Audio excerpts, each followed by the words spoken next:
Hello there guys, it's me again, and in this video I will show you how to fix Facebook Messenger login problem. Firstly, what you need to do, just simply get off from your Messenger section and go to your settings site on your phone.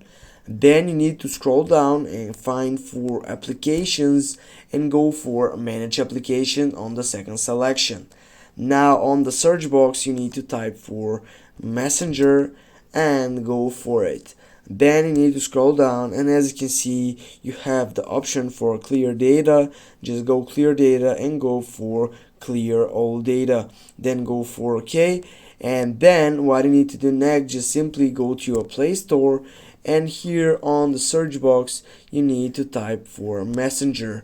Now if you're not have the latest version of your Messenger, you're gonna be able to click on your right side for update. But if you have the latest version of Messenger, and if you have also the problem with login, then you'll need to go for uninstall, and then you're gonna go again to download the application. I hope that helped you guys. Thanks for watching, and don't forget to hit that like and share the video. See you soon guys, have a nice day.